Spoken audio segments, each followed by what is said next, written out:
Hi friends, egg కర్రీని ఇలా ఒకసారి ట్రై చేయండి. చాలా టేస్టీగా ఉంటుంది. అన్నంలోకి కానీ చపాతీల్లోకి కానీ చాలా టేస్టీగా ఉంటుంది. ముందుగా ప్యాన్లోకి ఒక 2 టేబుల్ స్పూన్ల వరకు ఆయిల్ వేసుకొని, ఆయిల్ కొద్దిగా హీట్ అయిన తర్వాత పసుపు, ఉప్పు, కారం యాడ్ చేసేసుకున్న తర్వాత ఇందులోకి బాయిల్ చేసుకొని కొద్దిగా ఘాట్లు పెట్టుకున్న ఎగ్స్ని ఇందులోకి వేసేసుకొని మంచిగా ఫ్రై చేసుకోవాలి.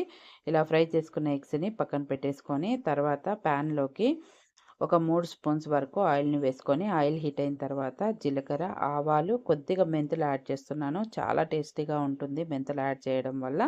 తర్వాత ఇందులోకి 2 పెద్ద సైజు ఉల్లిపాయలని ముక్కలుగా కట్ చేసుకొని యాడ్ చేసేసుకొని, ఉల్లిపాయ ముక్కలు మంచిగా కలర్ చేంజ్ అయ్యేంత వరకు బాగా వేయించుకోవాలి. ఇలా వేగిన తర్వాత ఇందులోకి ఒక 4 పచ్చిమిర్చి చీలికలు, కొద్దిగా కరివేపాకు వేసేసుకొని ఒక 2 నిమిషాల పాటు వేయించుకోవాలి. ఇలా వేగిన తర్వాత ఇందులోకి ఒక స్పూన్ వరకు అల్లం వెల్లుల్లి పేస్ట్ వేసేసుకొని ఇందులోనే కొద్దిగా పసుపు కూడా యాడ్ చేసేసుకొని అల్లం వెల్లుల్లి పేస్ట్ మంచిగా పచ్చి వాసన పోయేంత వరకు బాగా వేయించుకోవాలి.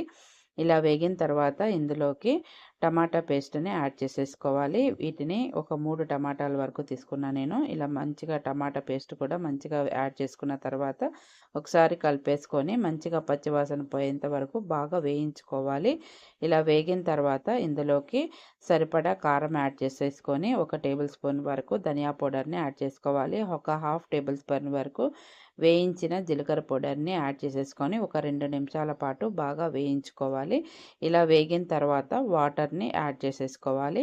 నేను ఇక్కడ ఒక పెద్ద గ్లాస్ వరకు వాటర్‌ని అయితే యాడ్ చేస్తున్నాను. వాటర్ యాడ్ చేసుకున్న తర్వాత ఒకసారి కలిపేసుకొని మూత పెట్టేసుకొని ఆయిల్ అంతా కూడా మంచిగా రిలీజ్ అయ్యేంత వరకు ఒక 3 నిమిషాల పాటు మగ్గించుకుంటే సరిపోతుంది. ఇలా ఆయిల్ రిలీజ్ అయిన తర్వాత ఇందులోకి మనం ముందుగా ఫ్రై చేసుకొని పెట్టుకున్న ఎగ్స్‌ని యాడ్ చేసేసుకొని ఇందులోనే ఒక హాఫ్ టేబుల్ స్పూన్ వరకు గరం మసాలా, కొద్దిగా కొత్తిమీరని కూడా యాడ్ చేసేసుకొని ఒకసారి బాగా కలిపేసుకొని 3 నిమిషాల పాటు మూత పెట్టేసుకొని మగ్గించుకుంటే ఎగ్స్‌కి కూడా మంచిగా కర్రీ ఫ్లేవర్ అనేది యాడ్ అయితది.